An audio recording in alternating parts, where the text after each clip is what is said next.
macro level, from wars and epidemics. There are many different challenges, but we also know that women often are agile.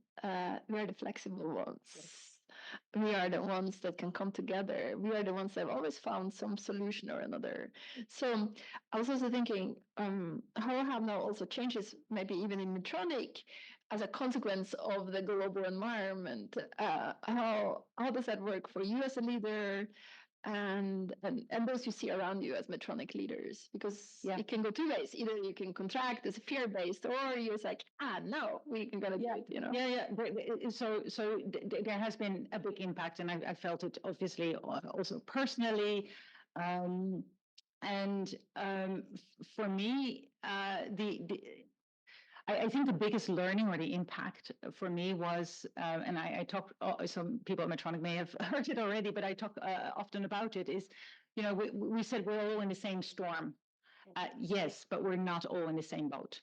And I think for me, that was the biggest realization, to really think about everybody's different situation, how reactions are, why these reactions are there, because and sometimes you are in the big cruiser and sometimes you're in the fishing boat, so it depends on the day as well. But for me, it was about you can't just make all these generalizations and assumptions if we want to get out of this pandemic. You need to listen. You need to go deeper, and also that this storm is real. But if you're okay with it, I just would like to also ask some people in the audience, how have these, shifting of not necessarily values, but shifting of priorities, the aftermath of the pandemic, socioeconomic situation impacted you? And we didn't even touch upon that, but I also wanted to mention it, that in these times, what we see is people go back to traditions and to what they know. And a very patriotic environment there as well, and that is obviously also part of that. So is there anybody that would like to share some of how that has impacted them? Yes, please. Thank you, Maria. It's just an idea that came to my head, because obviously when the pandemic started, it was like, okay, it's a great news, indeed, home office. So I didn't need to do any, I can forget the traffic jam, etc. And then came the news from the school that we will do the teacher role as well. And also the challenge, having a partner who is traveling a lot, was suddenly also at home with a different energy and different kind of, how would I say, acceptance to be at home and not to travel, and to meet the people and be a bit outside and get fresh air. So I realize as well that I'm the one who is kind of absorbing and taking those different hats, talking about the hats here just before, different hats, and trying to make it work, to create a harmony, because it was just kind of different types of dialogues, and it was overcharging the day, and then you just try to do your job. And after that, we went back to the normal. Well, there came some other things like the hybrid model, etc. And suddenly there was this thing that I had taken the charge of everything. I had the feeling. So you feel powerful. And then suddenly everybody takes the same thing as before the pandemic, and you are there with your job. And then I had this feeling I need to do something, and I had the feeling that I can do something more. So I can do some community work next to my, do something on top of what I'm doing, because I feel capable. So I had, after that, I had this feeling that I can do a lot of other things that will inspire me, and maybe I will, get into a new track thanks to this one. So I have this positive feeling about it, and my job didn't change, so I continued with my work, but I really somehow realized I need to find another purpose for my existence, actually, not just the work, but also something else on top of that. That's super powerful, I think. Yeah. Well done. Yes. Yes, I would like to support that. I think the pandemic, even though it was, of course, terrible for many, many people, it was also a big wake-up call. So for me personally, I got more medical proof ever since the pandemic. My husband is doing the laundry. He can do it. And now I don't even know anymore how I did that on top of everything else. So and the thing is that you said before, until we wake up. Yes, and all this mental load. There's lots of talk about the mental load of women. That all this invisible labor of care that we are doing, it became visible, much more visible to everyone with, thanks to the pandemic. So, and the thing is, how can we, some people just hung in there and just did the work, and they still didn't wake up. They just burned out. Yes. So we probably need more consciousness about all of these things to be able to push back. Because if we don't see it, and if we still accept this role as a natural, we don't do anything. Another personal proof, only right after the pandemic, it dawned on me that in 25 years of marriage, my husband had never, ever cleaned the fridge. Independent, like the whole process. See, the fridge needs cleaning. I do. And then when I addressed this to him, I said, but I always helped you with it. Then I got even more Fantastic. Thank you, Maria. There's all these changes at home. It impacts us in the outside. Yeah. Let's do something that, Thanks for sharing that. Thank you. Thank you. Maybe there was a question. So I kind of want to pick up your brain regarding quotas and how do you, because after the pandemic, I come from an industry that is male-dominated, the aviation industry. And we had the issue that we wanted to really make sure that women are represented. And we started with quotas, and it kind of backfired to a point. And I think quota can resolve many things, but I don't think it works for everything. So, for instance, the aviation industry has a very tight deadline by 2025. They want 25% of female represented at C-suite level, which is quite ambitious. And talking with people in the industry, I don't think it's fairly achievable because we are around the corner. But I want to understand from your perspective what you've seen. If you can, I know you.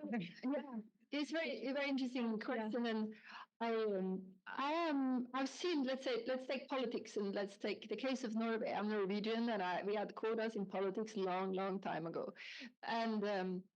So my take on quotas is to use it as a measure for a temporary period of time. So let's say, and then it works. So that the next 10 years we will have quotas, and then it works. So we have in the Nordics, you've seen almost always I mean, like at least the past 50 years, almost 4 years, that you have had women, quite a lot of women in politics, because they started with the quotas and then became normal. And you saw this one female prime minister after another. It was a normal thing. And when they started, that must have been 2013, 12, 13, the law in Norway came on 40% women in the corporate boards. Yes, it was difficult because they said, we can't find these women. They don't have the experience. It's true, there were not so many women with board experience. But did the men have those experiences when they started? We also have to leave a little bit of quota for the trying things, and some companies changed their legal form from the big SA to the SRLs to avoid the law. There were all these things going on also, because this was only for SA to the big companies. But then slowly but surely, more women got experience, more we got to see the face of these women, because the power of role modeling, and we hear it more after, is very important. So I think that it's a powerful tool in a tool case of different things we need to do. But we have to also allow that maybe women do it differently. Maybe they're not trained the same way, but they are there if you also let them have some leeway of doing things differently. Just like one lady said in another meeting we had, my husband was not so good with the kids before, but I know he put on the clothes of the children, but he does it in a weird way. And I have to shut my mouth, and because he does it differently than I do. So, but maybe it's the same in a corporate, on a corporate board using those, or in any places where we use the quotas. Maybe she will do it differently, but you will reach the same thing. The kid will have the clothes on. The woman will reach objectives. It's not. So I think this is something. It's a great measure for a temporary way. A lot of women say, "No, I don't like it because I want to get there on merit." Fine. The thing is, because of the stereotypy, because of all of these things, Pipeline. yeah, the pipeline. Maybe for a short time it could help. That depends. Yeah. Yeah. I have a really great story about the clothes. Yeah. So not me, but one of my colleagues we were on a business trip, and she got a picture from her husband saying, I'm in the park with the girls and all good. And he sends this picture, and she looks at me. She's like, they're wearing the pajamas. Very cute pajamas, but she didn't actually, but to her credit, she didn't say anything. She said, great, it's warm day, it looks great, even if it's a nightgown and not a dress. But anyway, so just, yeah.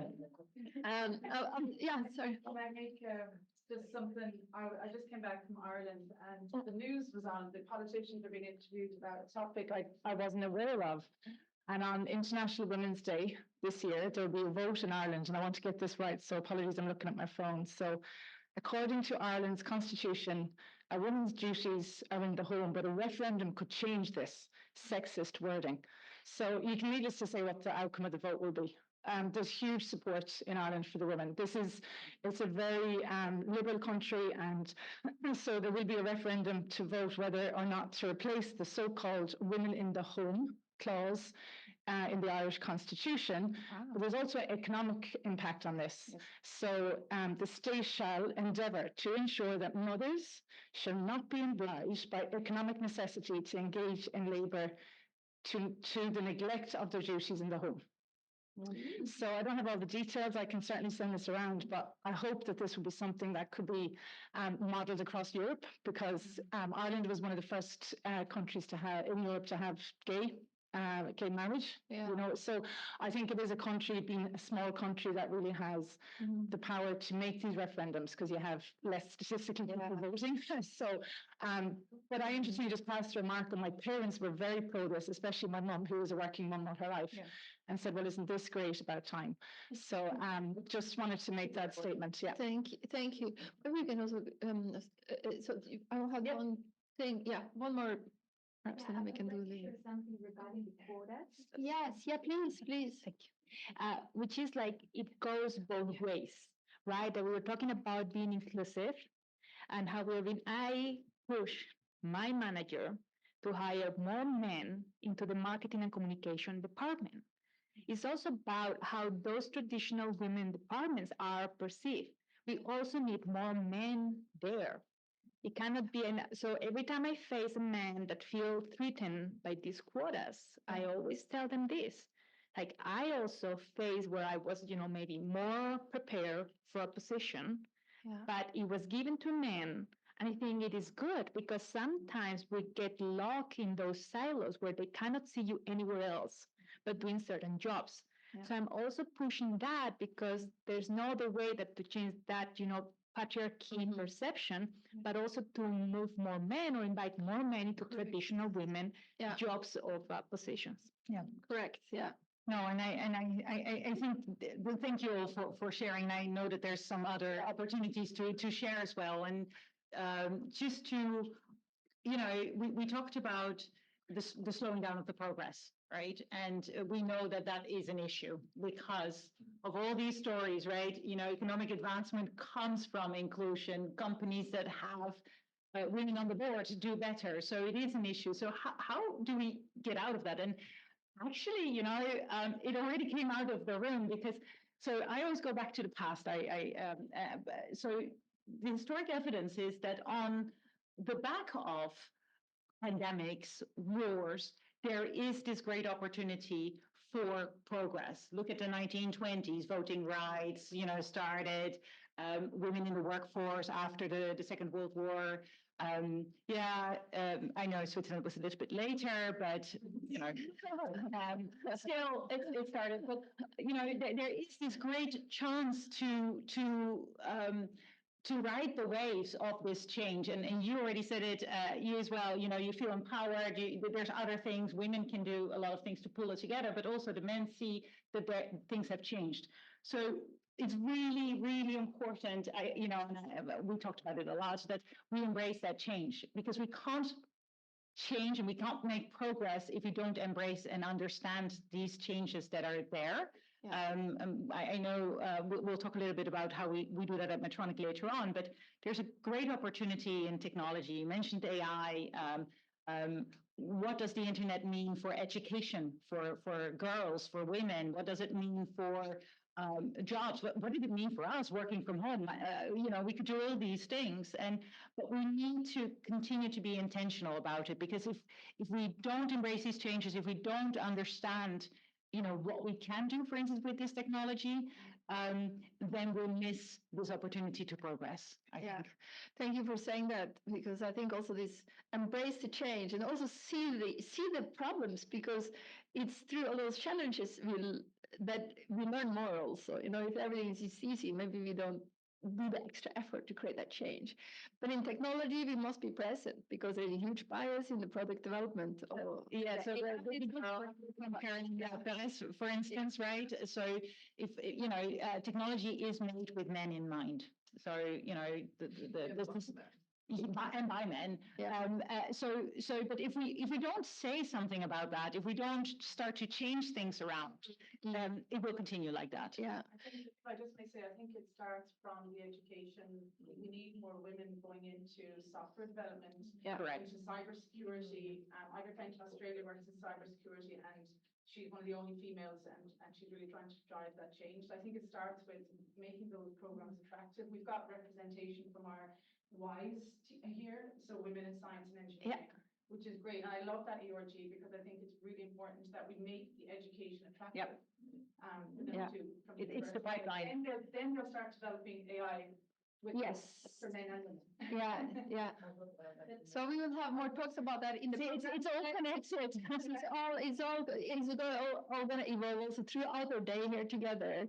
So I was just thinking that I wanted to comment on one thing before we also let a little bit of work in the groups, which is to what you said about Ireland. We have to remember, actually, ultimately, we want to work to have freedom of choice. Yeah. And so if you are somebody who chooses to have many, many children and want to stay home with those children, that is also a choice that should be possible to have, because the birth rate is going down, actually. And maybe it's nice that we have some children around, and maybe it's too much for some, but how can we get back into the workplace? And we will talk about that also today with the returnship. So I was thinking about that, but without fooling ourselves, because it's always good to have a foot inside work, because you never know. So we need this economic empowerment. So I mean, personally, I think we should always do that. But I also think it's important to say it's also not about having a choice, but a conscious choice, not a brainwashed, manipulated one. And then the board thing you mentioned, it's also about the minority. We know now in schools, in most of the countries, we see that girls are doing not only better in school, but they're studying more also. So in the OECD countries. So actually, I think in a lot of countries in the more Western world, girls have higher educational studies than the boys, but still there is this gap into getting into the workplace. Yeah. But it's great to start there. Anita, I know that you... I'm just thinking how much of this is, realizing that maybe we made enough structural progress, and of course it has to happen on regulation, on, opening opportunities for work and advancement.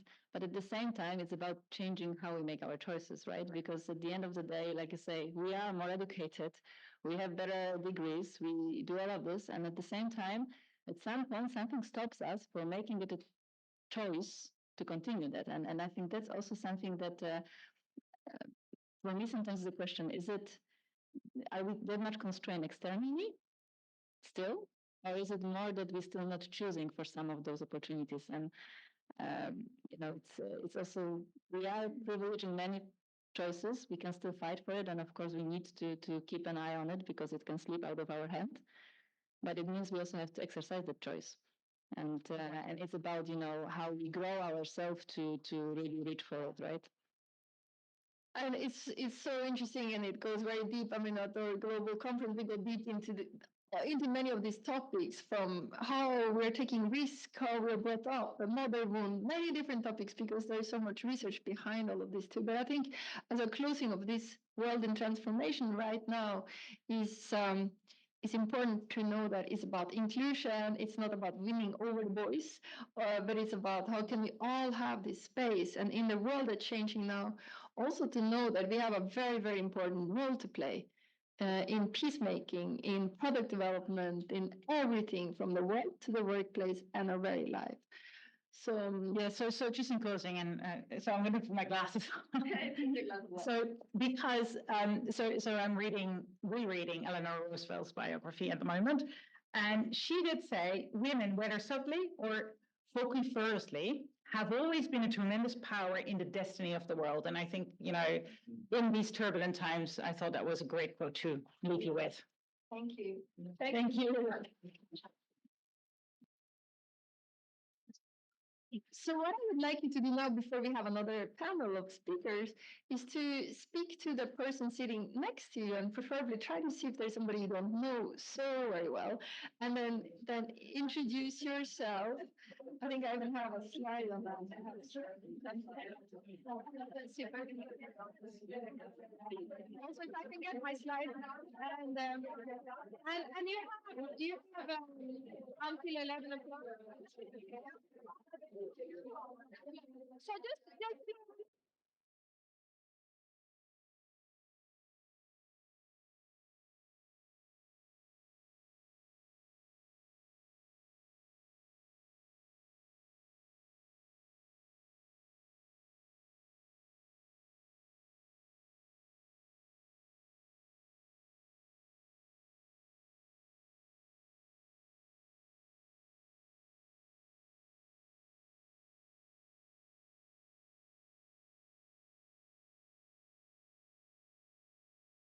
sensational, sensational. We like sensational.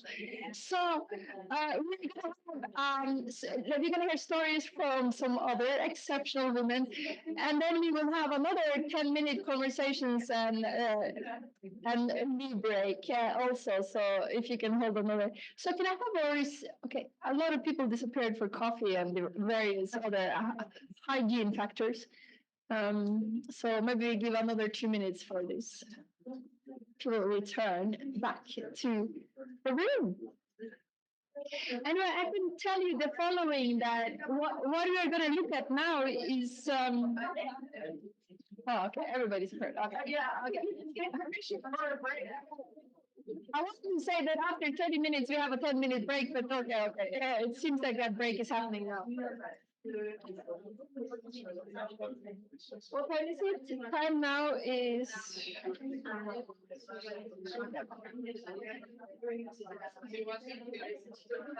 yeah, it looks like it's more.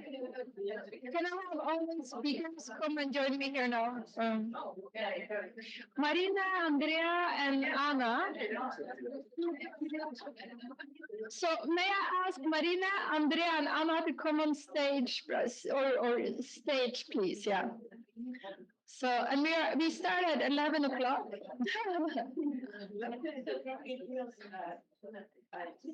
Yeah, I'm gonna.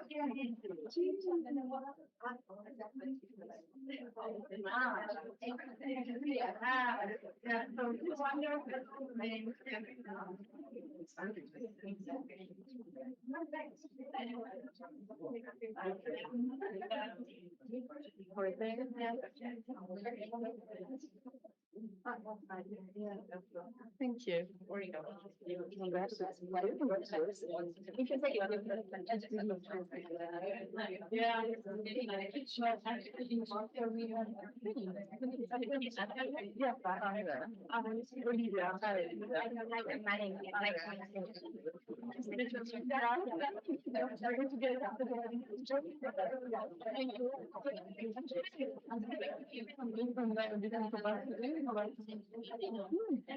I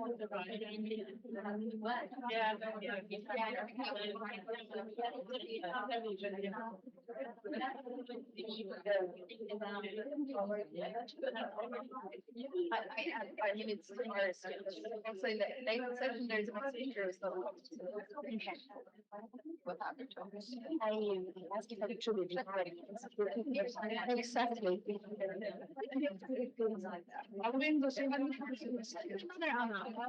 Yeah, you're up there.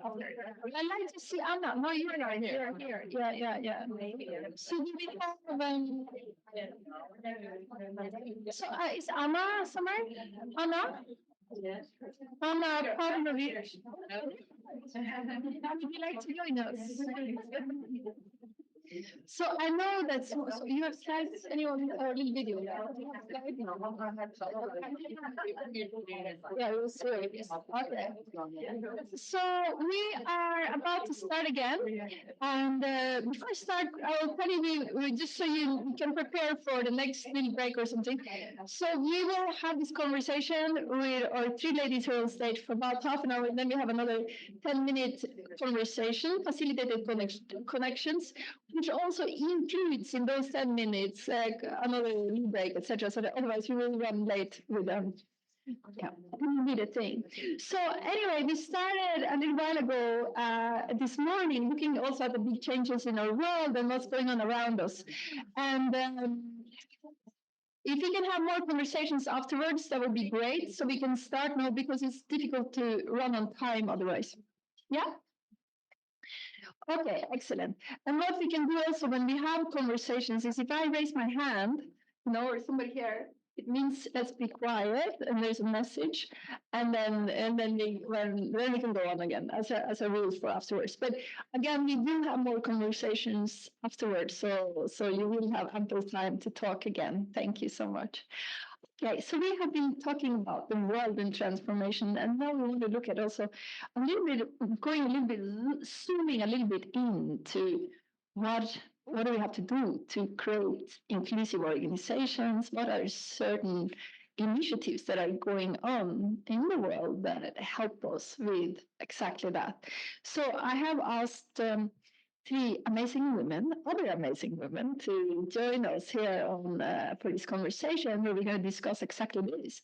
And I have Anna Pavlovich to the you're very right.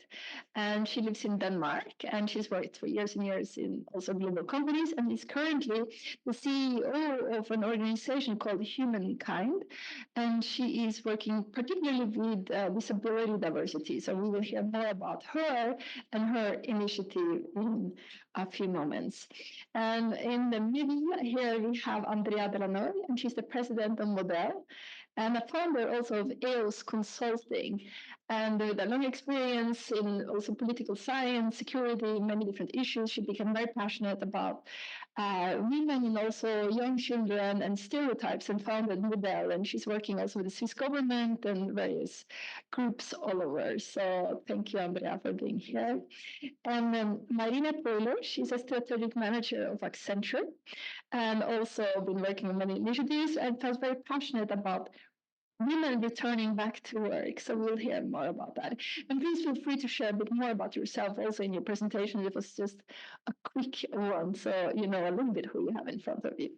So one of the things I wanted to ask, actually I want to ask all of you, if you could say like a short statement, and please follow this also. This question is also to all of you. It's an important question. And it says, what would a more inclusive future look like? How would it feel like? What would it be like? One of those futures where it really worked for all the women and where we could embrace equity and diversity. So think for a second for yourself. What would that feel like, look like, be like? And we'd like to hear from Anna some thoughts on that. Thank you so much, Kirsten. So my name is Anna. Thank you so much for the short introduction. I think what I would like to add to that introduction is that My journey to disability inclusion started with the birth of my son, who has a very, very rare genetic condition that causes for him to be disabled, and that regards his motor skills. So I came from this world of being a non-disabled woman throughout my life, not having exposure to disability at all, and actually feeling that disability would be an absolute catastrophe if it entered my life, to suddenly being a mother of two boys, one completely healthy, one disabled. And that, needless to say, shook my world, right? So the reason why I set up the organization that I run right now is exactly that, to normalize disability in our society. And thanks to my background in the corporate world, I start with the corporate world, right, and the workplace. So before I jump into the question, I hope I can just share a few words about the word that a lot of people are very uncomfortable with, which is disability. When we think of it, we tend to think of it from the place of fear, perhaps lack of understanding, right? Lack of exposure as well, lack of knowledge about it. There's a lot of discomfort about it. But if you look at what disability means, according to the World Health Organization, it's actually any condition, not just a person in a wheelchair, right? It's any condition that can be visible or invisible, that can be acquired or that you can be born with, that can be sensory, physical, related to mobility or neurology. It could be mental, related to your brain functioning, right? So it's any condition that impairs your ability to participate in life's activities, right? And take care of yourself independently. So with the broadness of that in mind, I also wanted to share with you that 16% of people worldwide live with a significant disability. 16% of people. I actually checked what that percentage is in Switzerland ahead of today. It's 20%. So it's very likely that in this room, just looking at ourselves, 1 in 5 people will have some sort of condition that they may have disclosed or maybe not, talking of psychological safety, right? It's a condition that 1 in 5 of us may have, right? So the numbers show that the disabled community is actually one of the largest marginalized communities out there, and anyone can join that community anytime, like me, right? 3 years ago when my son was born. So with that in mind, I wanted to kind of bring it back to your question and the fact that if we look at workplaces, only 4% of DEI programs nowadays have disability inclusion as part of their strategy. 4%, which is shocking when we learn about it, right? Because judging by how large that group is, and it's men, women, non-binary community, it's everyone, right, that can belong to that community. 4% of companies actually address that in a structured manner.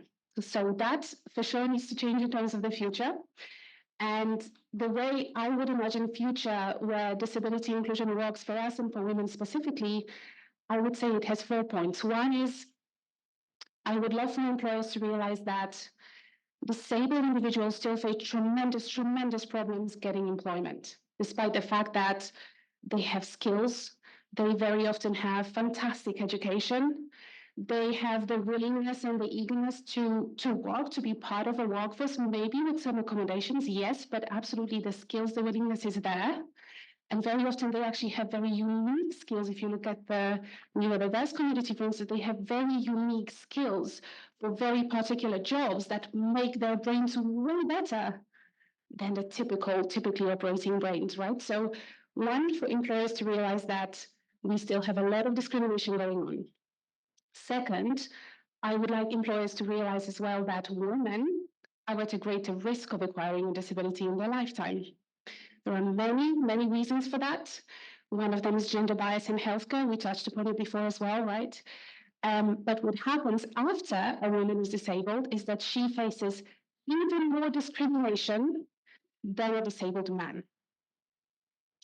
Double whammy, and that's the nature of intersectionality, right? If you add ageism to that, a triple bomb.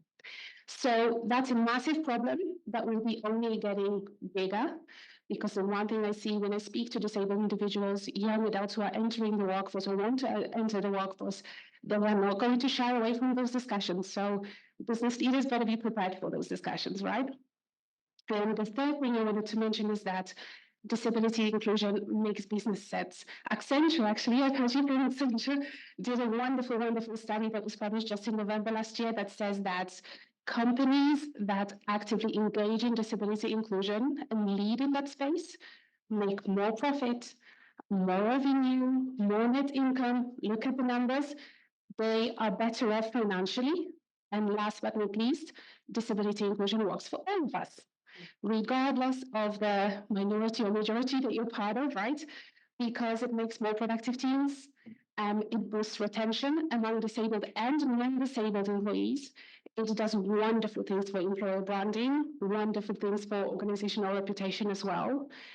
And it drives innovation, because if there's one thing that disabled people are very good at, is innovative thinking. They live in a world that is not made for them at all. They live in a world of ableism and discrimination. So they have to be creative and innovative as they go about the day.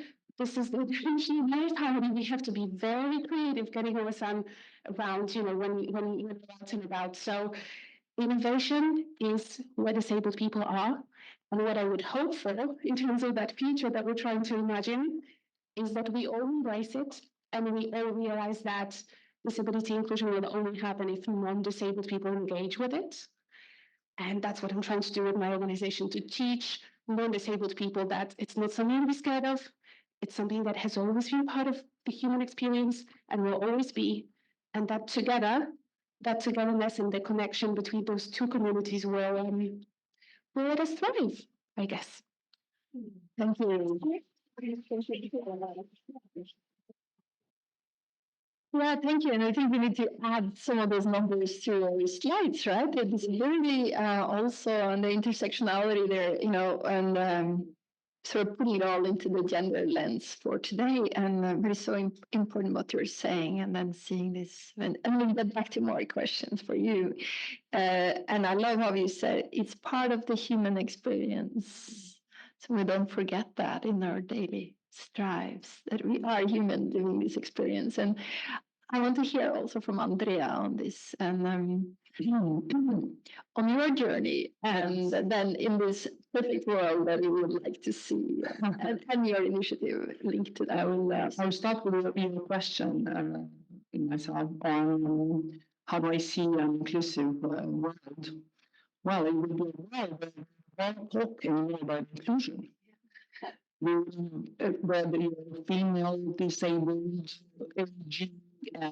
LGBTQ, whatever, we are humans, and we don't talk about. This is my ideal world, and I'm really hoping to play a role, a tiny role, but each tiny role that we play, it helps. It's a crazy ripple effect.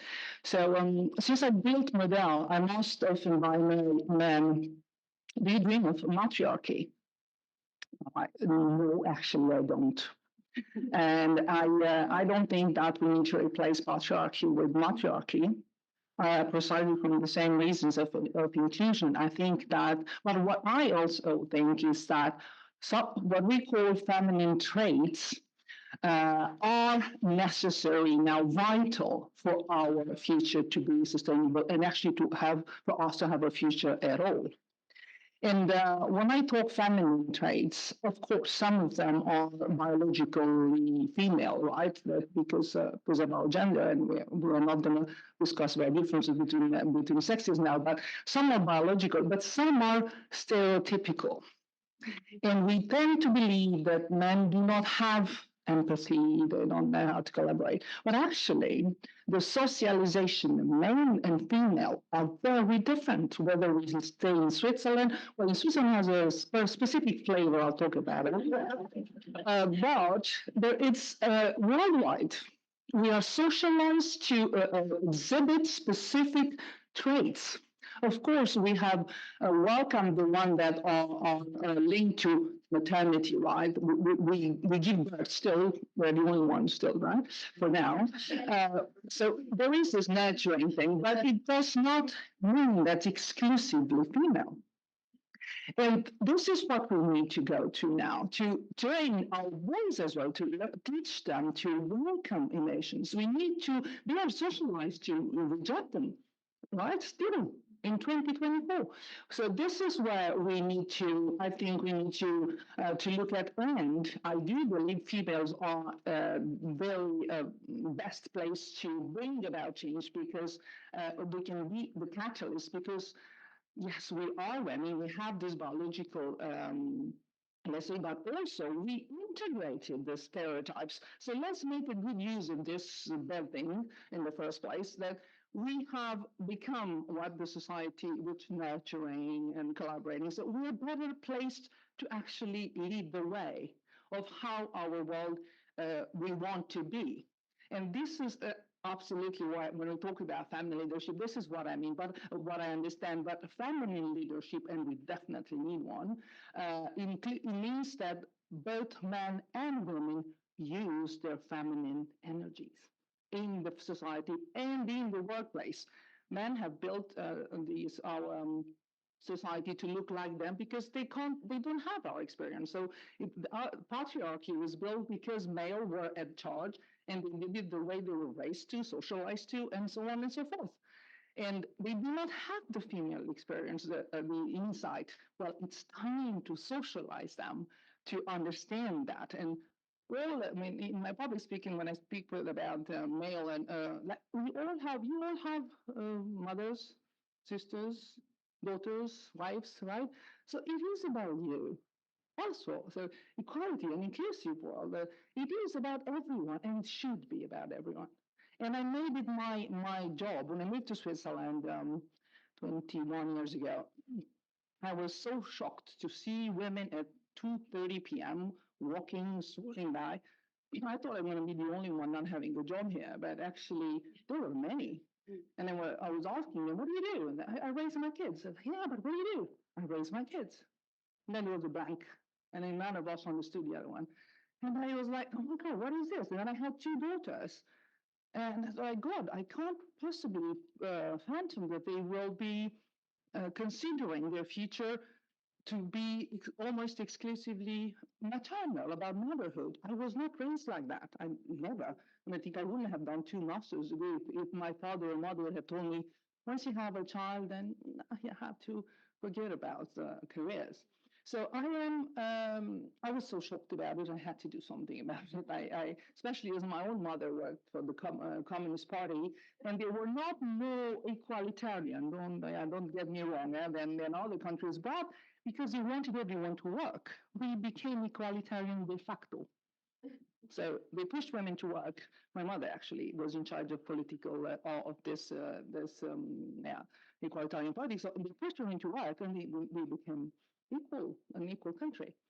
And then especially when I had my daughter, so well, I had to do something about it. I had my mother's experience, so I built this organization which is called Model.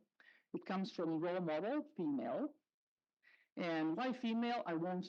Because I won't say why in Switzerland. We need to talk about women only because we will be here still tomorrow morning. But I bring professional women into classrooms, public schools mostly, to talk to children about jobs and show them literally, physically, what their future may look like and break these very strong stereotypes around jobs that have a specific hold in Switzerland, and I think we're going to get more chance to talk about that. Yeah, okay. Just for your, she grew up in Romania. Yeah. Just so in case you were wondering, you know, and one of the communists I said. Yeah. So I will.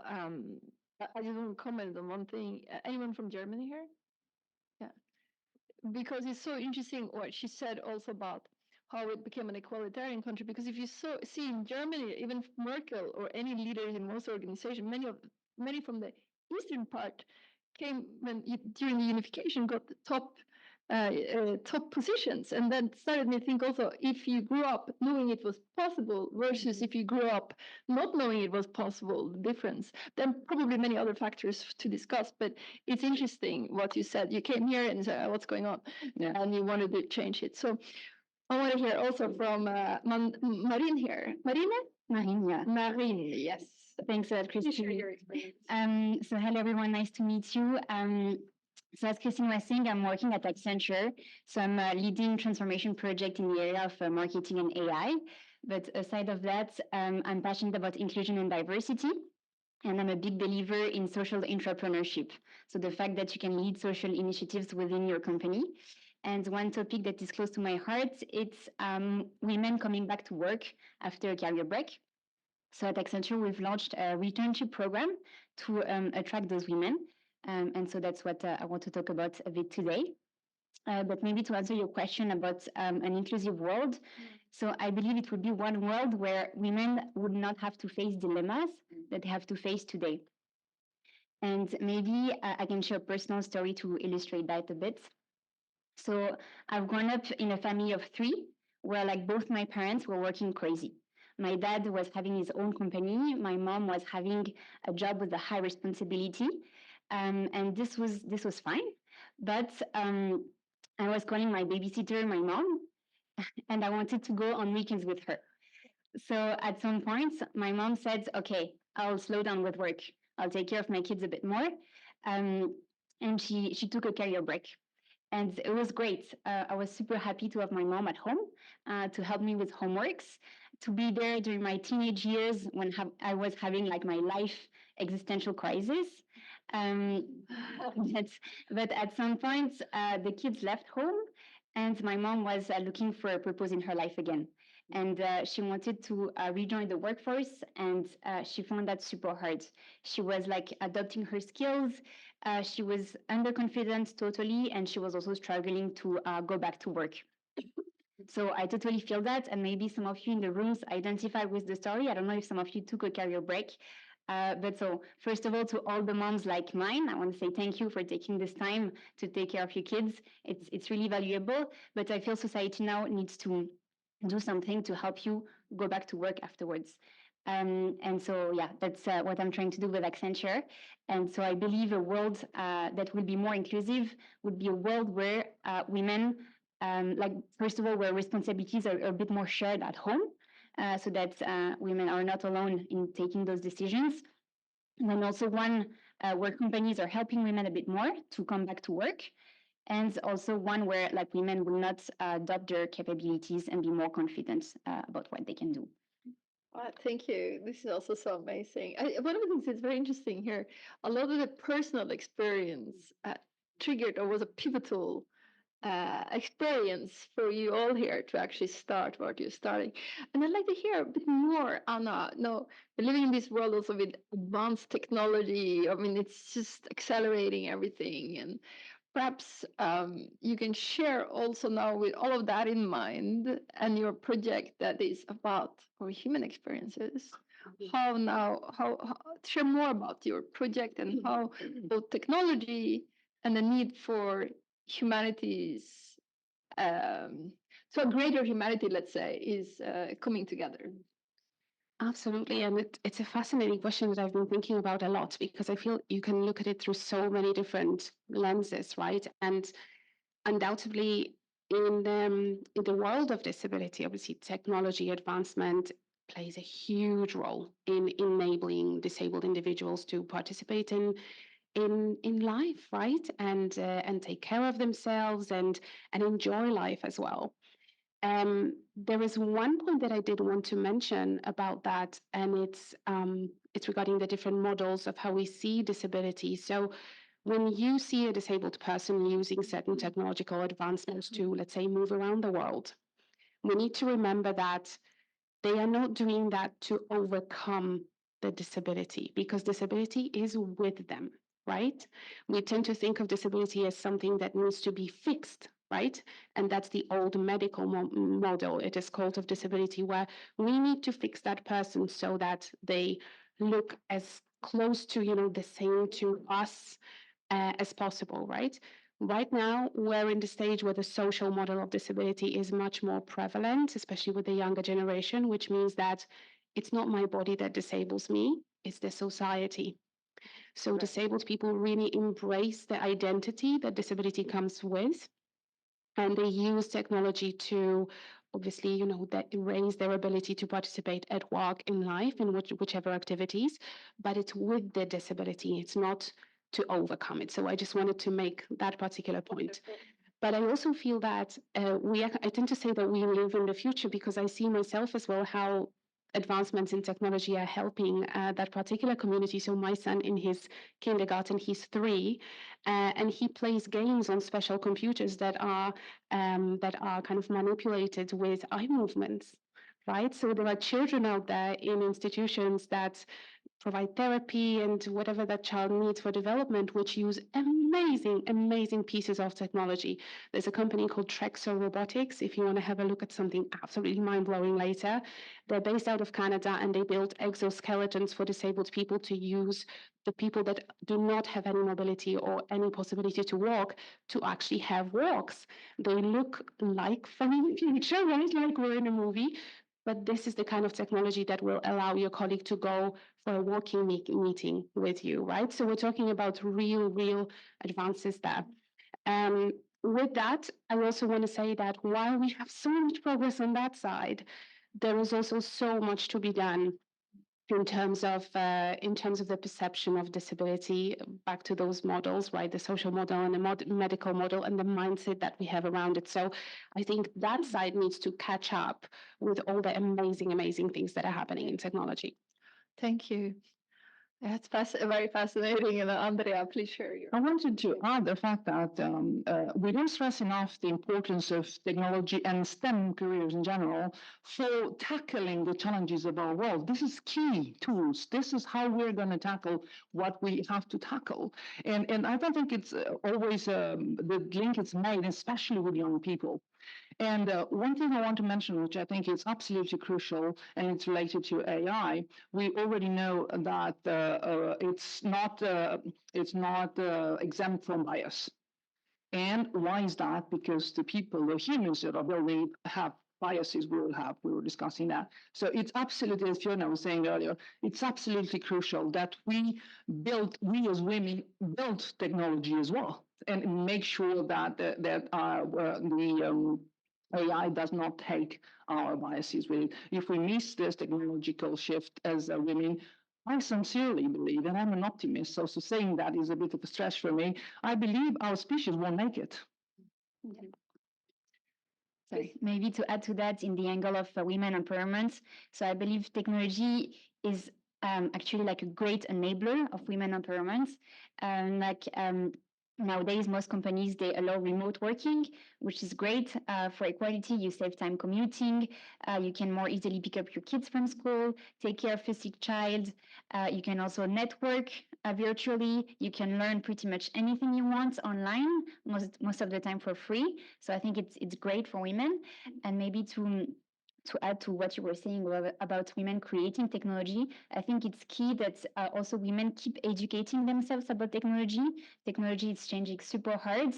Now we see, like, for example, generative AI, etc. It's important that we do our job of like not being left out of technology and keep learning about it, not to feel included. Oh, that's super important. So now I had a last question to you.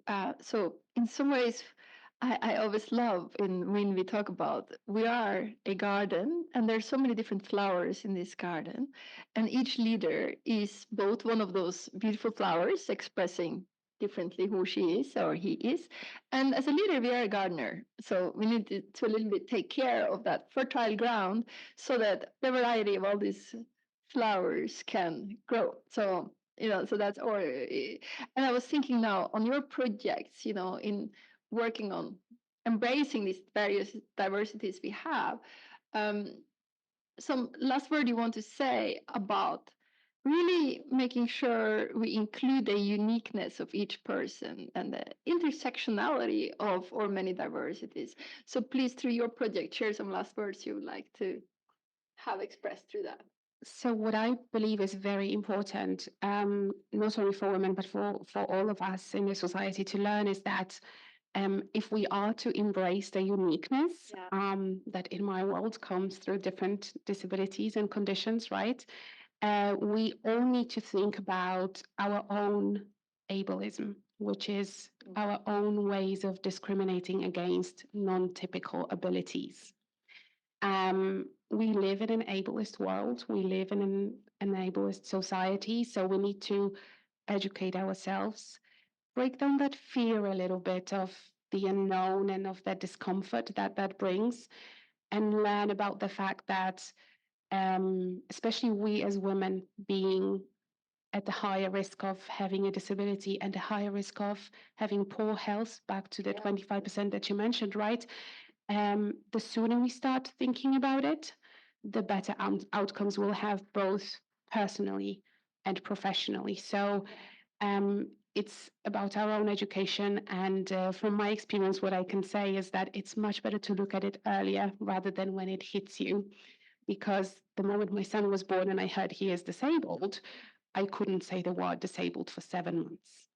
Right now, I say very proudly that I have a disabled son, and I could not be more proud of him and what our family have been through. But it really hurts when you have to learn very quickly. So my encouragement would be around learning ahead of time, if you can. Yeah.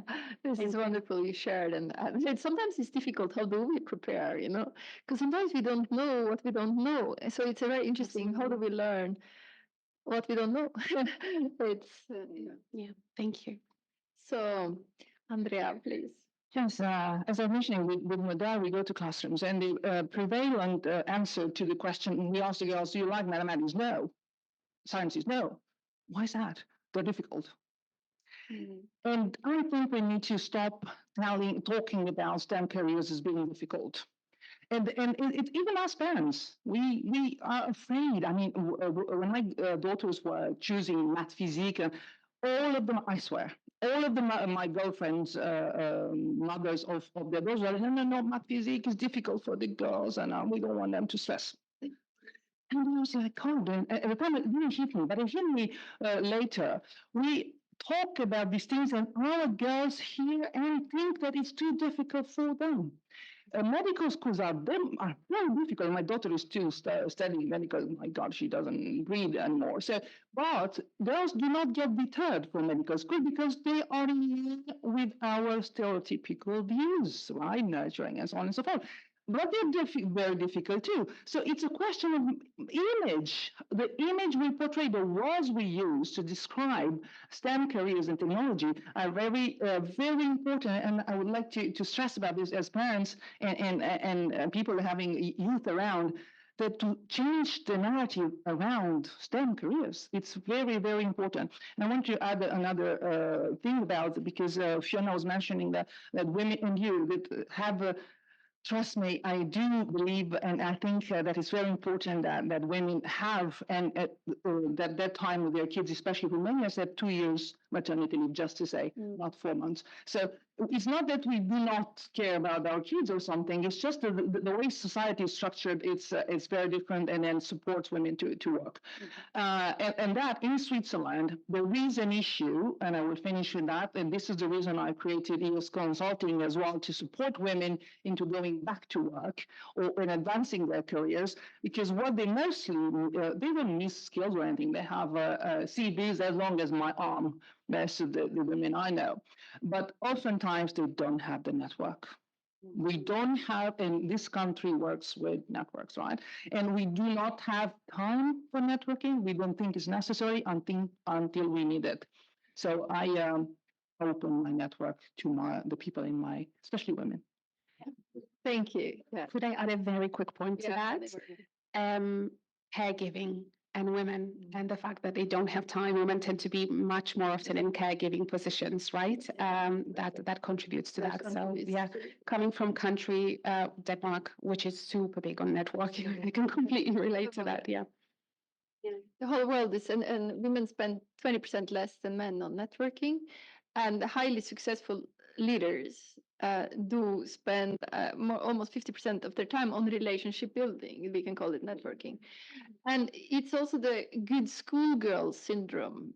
So I'm so good at school, and I'm doing my homework, and I'm excellent at doing the homework and studying well. We do the same little bit of work. I cannot go out for lunch with this person because I have a presentation, I have my emails to answer. The thing is also coming here today and meeting now, a coffee break, listening. This is also learning. This is also your job. So we have to meet in this place. It's our job also in some ways. Plus, it makes us happy to meet other people. So on that note, please, Maria. Yes, maybe as closing words. So I think NGOs are doing a great job for equality and inclusion. I think governments are trying as well, but I think the ones that can really make the impact and the one that should act more are companies. And at Accenture, so we have the target of being 50-50 by 2025. But we're not there yet at all, especially at leadership level. So to take this issue, we launched a returnship program that is called Embark. So it's a program targeting women coming back to work after a career break. And it has a specific recruiting process and a dedicated onboarding with some work shadowing, training, mentoring, etc. And so we launched that 2 years ago. I got the opportunity to meet hundreds of women. We got some very good applications, and it was always interesting to hear their stories. As you were saying, many of them were caregivers. I was assuming that it was because they were taking care of their kids, but very often I had candidates that took a break to take care of their parents, of a sick child, and many different stories. And so, yeah, we launched this program. We piloted it with some ladies. It worked super well, and now we're trying to make it grow within Accenture in Switzerland and also other countries. So I would encourage any companies to do the same. I think it's a great way to attract new talents and also retain your existing talents, and really a quick win to improve your gender equality in the workplace. So you had a 1 minute video? Yes, I don't know if we have time to show it. Is that installed? Okay, let's take the 1 minute video. Yeah, thank you. Embark is a recruiting and upskilling initiative for experienced women returning to the workforce after a career break. We launched this initiative in order to attract talent that might not think of applying to Accenture, and in order to improve our gender balance at senior levels. After 3 years of maternity leave, I was wondering, how can I get back to work? This career break really hits my self-confidence. And I was wondering, can I really have the same career ambitions than before because I took time off with my family? When I saw the job posting for the first time, my first thought was really, wow, Accenture is really practicing what it is preaching. I really had the feeling it is a match. And for the first time in my life, I'm checking all the boxes. Even my career break is must-have. I was amazed by the quality of the 150 applications we got. All were women with significant consulting and industry experiences on top of fantastic personalities. We decided to pilot this program with my team. We got 2 new joiners in October 22. Overall, Embark aims at providing women with the confidence needed to successfully re-enter the workforce. I'm currently job shadowing one of my peers who's leading a very exciting project on one of our major CPG clients, and this is part of our learning journey. We have a huge and very strong supporting system. We call it the Embark Committee. After a successful pilot, we are upscaling Embark across Accenture countries and services. Our objective is to normalize any career breaks for all genders. Thank you. Oh, wow. So I would like to thank all of our panelists here today, and who are also both all social and entrepreneurs. And I think it's very important, this thing also for all of us, that if there is something we see that is not exactly fitting our ideal world dream, that we can do something about it. And here we had 3 examples in different fields that took it in their own hands. Fueled by love, I will say, of their personal experiences also, and did something. So super extra applause because of Thank you. Thank you so much. So I'm looking, I had sort of promised you another 5 minutes of exchange, but we sort of have the next session coming up. But if you can just talk to each other in 2 minutes about something you would like to do, perhaps to make a change in the world while we set up for the next conversation here. I give you 3 minutes though, actually.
Sure. Okay,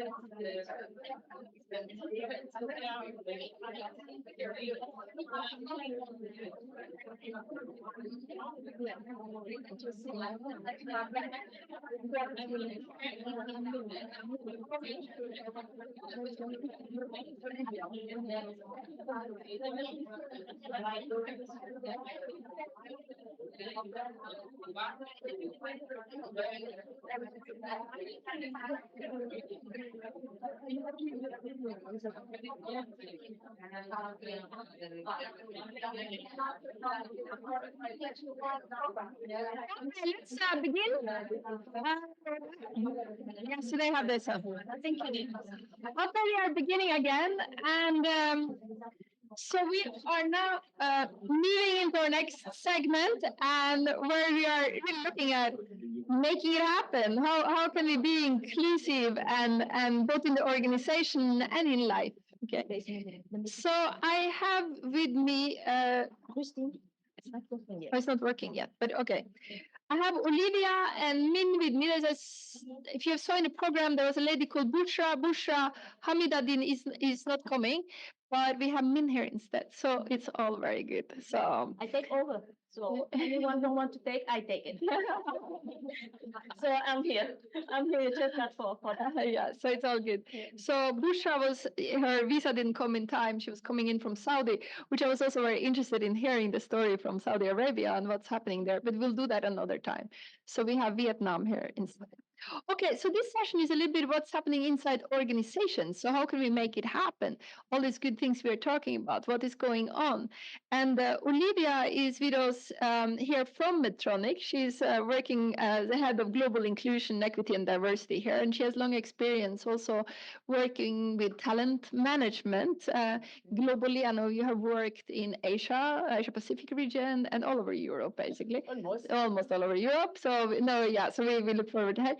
Min is working for WIN and also dealing with all the participants, and also can share a bit how we are dealing with or inclusion also, and as well as other experiences you have through your very global life, living in many different countries. She's also a global wellness expert and is very serious about women's health and wellness in her life as well. So I think it will be interesting to hear what you both have to say. And I want to, from one perspective here, I would like to hear a little bit, starting with you, Olivia, some initiatives that you have here inside Medtronic, and maybe also what you have learned other places on how are you making inclusion happen? What are some of the programs you have?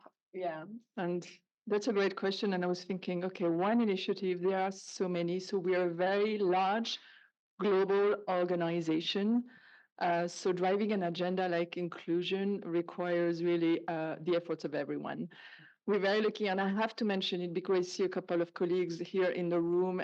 We are very lucky to lean on a very fantastic network of people who drive our employee resource group. So we have more than 300 hubs worldwide. I think 1/3 of our employees are participating. So we're leaning on this. And then I'll talk a little bit what we do individually, but one initiative that comes to my mind, because we need to think in organization, what do leaders do with it?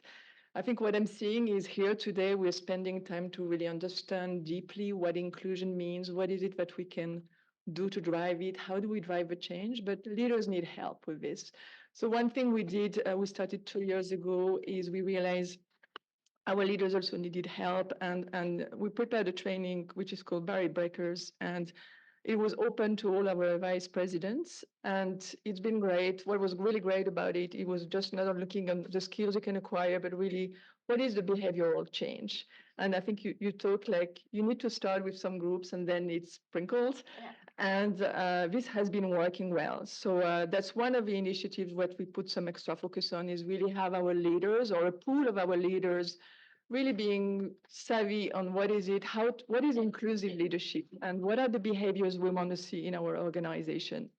But what I want to say from there on, I think it's more than initiatives, because I know in ID&E sometimes we do a lot of work and initiatives, but it's also what is the culture you want to drive. So we're really looking at this from an organization, and the one thing I think for me that is important to say is we've defined a set of practices that we can use globally to drive the IDE agenda. And it's going to work across dimensions of diversity, across countries. And it's really something we can anchor our work because we find it's a new discipline. I mean, myself, I started in this for 2.5 years ago, but there's no methodology. There's not one way to do inclusion diversity. And we really had to think through, okay, what are the things we want to see across the organization, the practice to integrate it into the way we're working as an organization. So that's really something to me, like beyond initiatives, how do we also help the organization integrate this into processes, into policies, and into talent management. And yeah, so that's in a nutshell where we are as an organization, how we can move the agenda on such a large scale. Yeah, it's interesting what you're saying, like how it has to be in all the things, in the processes, in how you do what you do. Exactly. And it's in the how to do, and how do you bring everyone up to have that understanding, that consciousness around this relatively new field, as you said. And to add to that, I mean, we started like we asked leaders to have action plans around it, but we really also realized like, okay, where do you start? What are the levers? What are the actions you can take to really change? And that's where this work emerged. And I think it's really helping us to be more consistent in our approach and to really see the progress we're making. So yeah. You know, sometimes people don't like change. We know that, you know. So, you know, we often talk about, everything is changing, let's change. You know, I have to change, help. So it's always so interesting that. So I was wondering, so I guess you have some obstacles sometimes. How do you overcome that? How do you deal with that? You know? I mean, some people don't like change, and some people may not necessarily see the value. So I think obstacle is really how do you get commitment? You know, how do you embark people? And you have to accept some people are more advanced. I always think we need to take people where they are, right, with this topic. And I told you, I mean, one thing that I love in my work, sometimes I can get overwhelmed by the scope of the change we're trying to drive. And sometimes I also look like how to influence things one conversation at a time. Because, you know, just having, if there is resistance to change, just having those conversations and creating that greater awareness for one conversation, I think that's really one way, or at least my way, just sometimes to address the resistance we can face. This is very interesting. One conversation at a time, and then possible how to address the resistance. And I think we all know that sometimes we get a stomach ache, right? Oh God. And then is it a fear? Is this a fear? This having discernment of whether is it a healthy fear to change and I should push myself, or is it actually dangerous? You know, this type of thing. So even in a one conversation at a time, those things can be so. Yeah, I think it's about, I also bring sometimes the work to really the foundation of it. It's about really understanding the person. And I mean, if there is resistance, there might be something behind. And diversity is all about really seeking to understand each other. So again, taking the time for understanding and seeing where the person is coming from and accepting as well, you know, there might be reasons that we don't know. Yeah. Yeah. And Mina, I'd like to hear from you too. Now, you have lived in many different countries. You grew up in Vietnam. I know you lived in Saudi, in Dubai, here and there, and now living in Geneva and working with WIN also. So, what are some of the practices you've seen both in WIN and elsewhere that works to make people feel included? So good morning. We're still in the morning, right? So I hope that you had a good morning already. So let's make it even better because we have half of the day going. So I would say because I came from Vietnam, I lived Vietnam like almost 20 years ago. When I was in Vietnam, I didn't know the world that big. I remember because of my husband, my first trip was our honeymoon was in Malaysia. So when I came back from Malaysia, I keep telling people, oh my God, you know how the country, their water, because it's not the same. And then because of my husband, I moved a lot to different countries. And because of that, I met so many people from different backgrounds, different countries. And I realized one thing, to be able to be happy, you have to understand people. You have to accept how they are, where they come from. Don't expect them the same like you. and not because you always want people to have the same way of thinking, the same look, then you're not happy. So when I start to accept people around me, I feel life. I feel so happy everywhere I go. Even in the worst day, I'm still happy. And sometimes it's a problem because you're happy everywhere, you know. But so talking about win, and I think I would say that I'm a lucky person because I was looking for something that suit me, my energy, the way. And then I met Christine, Estella, and Win. And in Win, I find the same thing, the diversity. Everyone coming from different places, but we learn to work together with a flow, nicely, like water, going everywhere. You go to the soil, you go to the rock. You don't see that harsh between us. It's always a way that you try to learn, and we work together with the harmony. And with Christine in Win, you see she bring flowers, she bring art, music, everything. That's really good for your soul. And I would say, yes, I have this life to live. I just want to make the best of it. So I find myself my best at Win. So that's how is it. I'm sorry, maybe if I But you know. it's Yeah. seeing, accepting people, and that brings you happy because if you don't accept, there's always a conflict, Yeah. right? So this is very, very interesting. Thanks for sharing.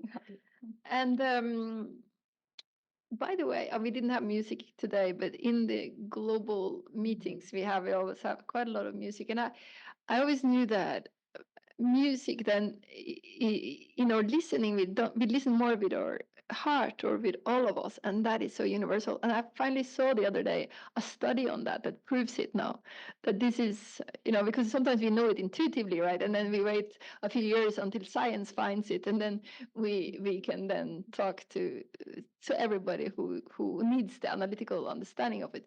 But the music goes beyond all the nations and all the nationalities and so many different diversities, and then that can bring us together. So for a moment we can be together in the music, and there is actually music everywhere. There is music in life, so if we learn to listen to that. So thanks for reminding us about that, of finding things to comment. And actually that can bring me also to the next question. What are some of the lessons you have learned on this journey also, and what are you learning now to to make it happen? Let's say make it happen, whatever. Yeah, I think that's and they're going to be simple lessons. I think we're just talking about sometimes it just go back to listening. I think listening and being curious about each other. That's what that's an important lesson, as well as having some dialogue. It's not, I think one thing I've realized, I mean, there have been many realizations driving IDNA for this organization, but it's never going to stop, you know, and we need to find ways to do it in a sustainable way, to make sure that our efforts can be sustained over time, and that we create the space for dialogue that is going to really allow us to adjust to really these needs and this transformation you've been talking in the introduction. Yeah, and you mentioned listening, this deep listening, and I think that's very important, you said.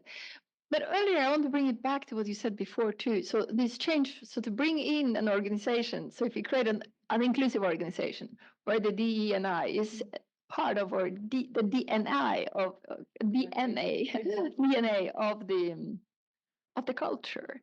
You mentioned you need to go through the processes, job announcements, because where was it in your video of Marine's video? There was a lady said, "Oh, I could tick everything, even my career break, I could tick off." So she was so happy. So, how do you go about? Can you share maybe an example of some of those things you're doing? Yeah, that's what it is. It's quite complex because it has so many touch points across everything we do across the employee life cycle. So we talk about returning, it's about hiring, it's about, so you have to, again, put in place those practices that address these touch points. So we have someone really hiring. One I can mention is around talent. How do you remove bias in identifying talent, really, and creating opportunities career opportunities for everyone. Yeah. So I think these are the practices we are trying to ingrain, and sometimes we also experiment what works, as I said, because we're still trying to figure out. But removing bias typically from how we identify talent and being sure we're equitable in development opportunities. Yeah. So really like being very intentional about, when we have development opportunities, training, that we're really looking at how we ensure equity in these processes. Yes. Thank So you. I mean, anything you have seen that really works, that can be something practical for others also to so you said you accept the person and brings you happiness also. And what is one thing you have seen work in the WIN organization or other places you've been before also? Yeah, so I would say because I've been in the Middle East, first in Abu Dhabi quite open. And then because of my husband, I moved to Jordan and then to Saudi Arabia. And before I moved to Saudi Arabia, some of my friends, Muslim friends, and they say, Min, are you sure you want to go to live in Saudi Arabia? Because what we heard. And then I told them I'd be happy over there. So because when I look into what I think that is good for my husband to be there that time. And it's true, more than 6 years in Saudi Arabia, one of the best time of my life. But if you ask me if I want to go back and live in Saudi Arabia, I would say no. People say, oh, you don't like it? No, because I make the most of my life there already. I want my life to start here in Geneva with a pupil. But as Christine say, is there something that's not working or working? I would say it depends on how you think. It all depends on how you think, how you receive things, and how you look into it. Yeah. So my way of thinking is being there is like today, this morning, every single person here, we are here for a reason at the right time. And it's all for the reason that we have to be here today. So I want to make the most of it. So when you say what is not working, for me, it's not working. Everything is because from your experience. But if you really want it working, if you want to enjoy it, it's going to be working in the way. So I think everything is from your mind, the way you're thinking, your mindset. It's a lot on our mind, the way we're thinking. Yeah. So you make the most of it. Let's make the most of it. Yeah. But I think this is also when we talk about biases and unconscious or even conscious bias, let's say, unconscious bias, it is something we need to work on, each and every one of us, And of course, we also know that even if you are very, very open, sometimes there are external barriers that are so hard to move and that are because of political systems, law, corporate processes also that are not always as progressive. So all of us that move countries have seen that, oh God, in this place, I'm really heard. And then you go to another country and you're not heard, maybe because of your gender or because of your disability or your age or whatever. So it is very interesting. I was thinking now, please share some little bit more also about what could be the vision for the future for an organization that is inclusive.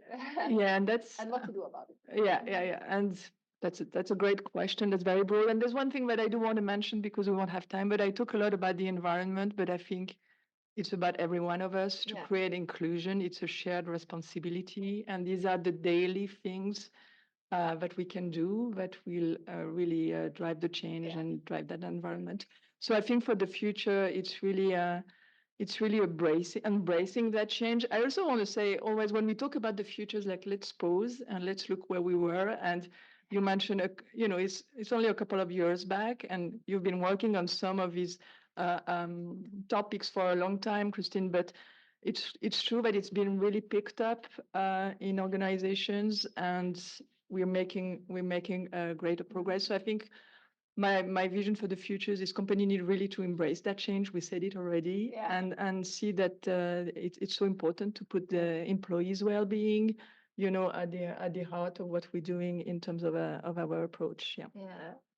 Thank you. Min, any last words from you? So I just say like I work on the well-being of everyone, of the people, and I have so many women come to me, and many of you, you don't believe in your ability, and to be happy. Well, just say that the happiness is inside you; it's already there. You don't need to go everywhere and looking for it. It's just there. Everything you have is already there. So take good care of yourself. We are the woman, we are the mother, we are the sister, we are grandmother, we are everything. And I think when we're happy, this world is a happy place. Yeah. That is so true. Thank you so much. And I was just want to share one thing that I also noticed, having worked with women for so long, that often we are a little bit careful. And there was mentioned in several studies that, okay, men typically take more risk than women, okay? And sometimes that's a good thing, because they said that it's all story of the Lehman brother. If it was Lehman sisters, that wouldn't have been so disastrous, because they wouldn't have taken exaggerated risk, right? But there is also something about taking some risk, you know? And so if you're on the ski slope, you can also try the black one, if I mean, whatever, but there is something there where we're taking a little bit of risk, and there are many historical reasons, of course. We can talk about culture. You did it once before, it was never safe. You know, maybe when you were little, you did something as a girl that, oh yeah, she's a tomboy or whatever, or whatever it could have happened to you that made you feel unsafe in taking risk. But I think the biggest difference is in the organizational life or outside is this risk taking, and this extreme need also for both women and men maybe to be approved of. And if you want to be approved by the patriarchy, that's not very healthy, but it is very often a program in so many people. So that is why, again, back to let's wake up and use any occasion to just, even today now, maybe you are sitting here, no, I'm awake. Maybe that's what you're saying in your mind right now. I do that sometimes too. No, I know. And then I have to really look. No, maybe not. Maybe so.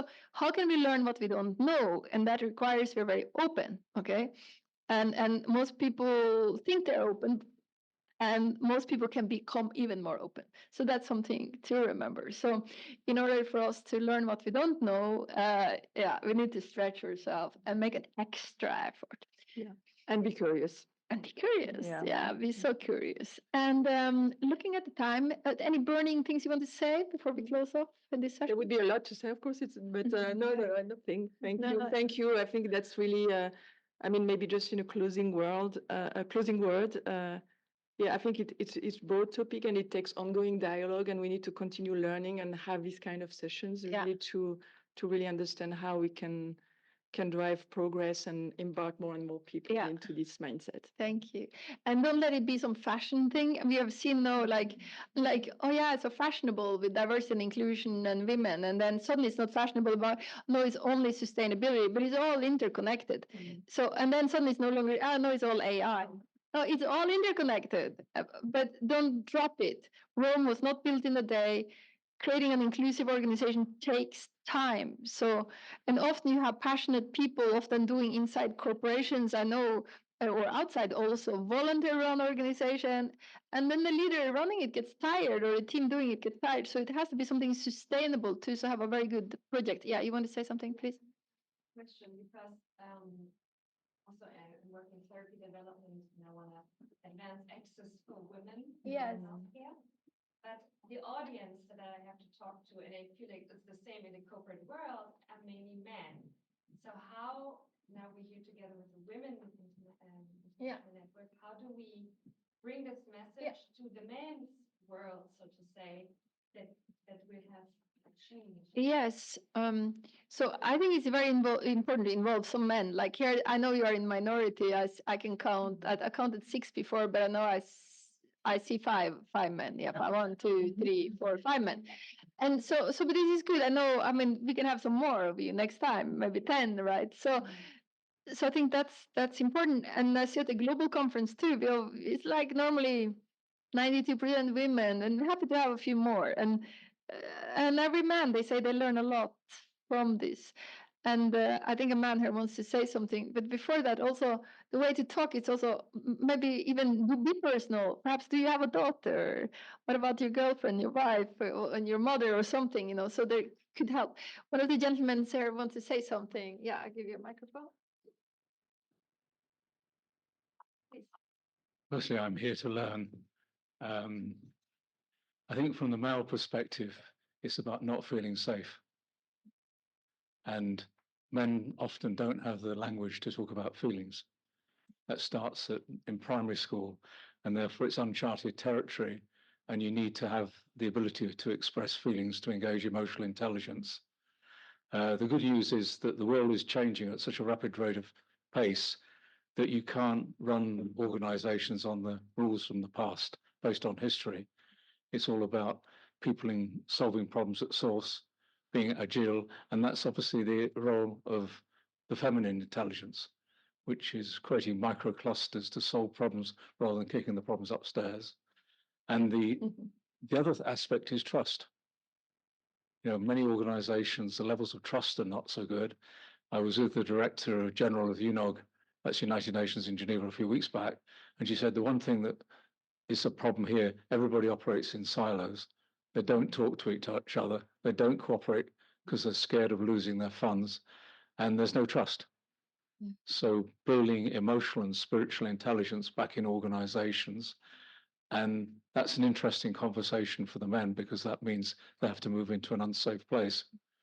So starting with just a lexicon of language to talk about feelings may be something you can promote.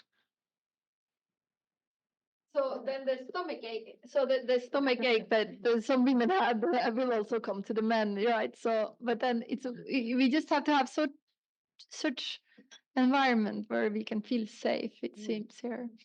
We need to move on to the next thing because I've invited a man up here now. So we have.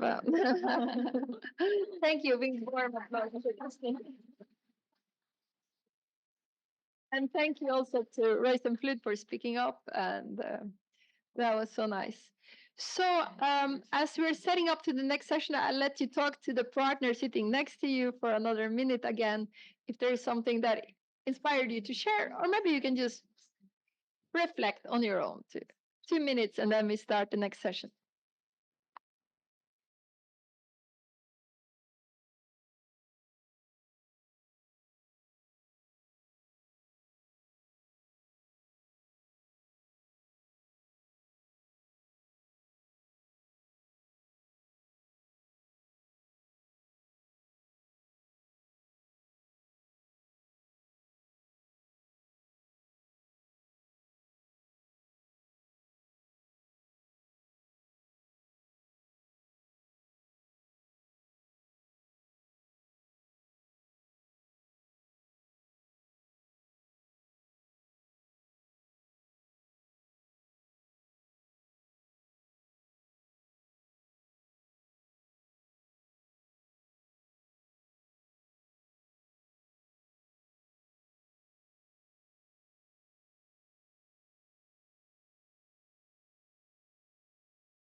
boring, which is great, but you have someone who goes, hey, can you get some attention? We have a very, very exciting half an hour in front of us. So, can I get some silence, please?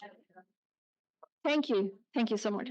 Because the day is not over, and neither is our program, and I'm very, very happy now to introduce you all to Doug Manuel, and he's a keynote speaker and performer, I would say, giving experiences worldwide with his drum, sometimes with many, many, many, many drums. We have had him at a large conference we had like 800 people and 800 drums in the room. So it's amazing. But working on transformation, as we talk about, working on listening, on following, and also very active in Africa. You have an NGO also working on many projects there. So really somebody who sees our global responsibility, taking seriously inclusion. And I would say also a single dad. So you have quite a lot to do. So Doug, the floor is yours. Thank you for being part of it. Yeah. Does this work? It does. Hello. I'm always so humbled to be at one of the WIN events. I've been a part of the WIN conference now for about 20 years. And every time I learn and I learn and I learn. And I wasn't planning to come up here and really talk about myself today, but I feel compelled to. Really as a single dad. And I have a 17-year-old boy, and I do everything. So I've taken him through school. I cook 2-3 times a day when I'm not traveling. I do all the washing. I help him through his homework. And so this whole notion of just mothers at home, it also happens to us. And it's tough. It's tough. And does that mean I work less? Yes. Does that mean that my revenue is less? Yes. Does it mean I have less impact in the world? Yes. Is it a choice that I would give up? No. Absolutely not. The connection that I have, the fact that I've taught him to drive, we spent a year in Miami last year, just to change his schooling, because I think Switzerland's a little bit narrow-minded. And then actually 5 months in London, and we literally just came back to Switzerland a couple of weeks ago. And would I give any of that up? No, absolutely not. I think that the next generation is incredibly important. And I think really as well, beyond the statistics that we see all the time in our organizations, and of course we need to improve things, and there needs to be far more diversity, whether it be color or gender. I think we're facing a different problem, or another problem right now. If we look at some statistics, 85% of employees are not engaged at work. That's a huge problem. That's a huge problem. Actively engaged employees cost their organizations between $483 and $605 billion per year. I mean, that's a huge problem. And just with huge respect, just clicking or succeeding in ticking diversity boxes in terms of male, female, people of color in organizations, this is the problem that we need to solve. This is actually the problem that we need to solve. And if we do, 20%, we're going to see an increase in 23% of profitability in organizations. And that changes all of our lives.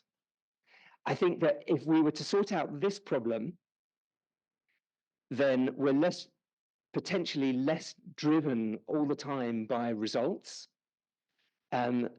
We have more positive conversations, and then we will have more time to bring more diversity into our organizations. So I'm someone that's actually always felt pretty unincluded. I watched my dad have a heart attack when I was 6. I got sent off to boarding school when I was 8. My mum died of cancer when I was 21.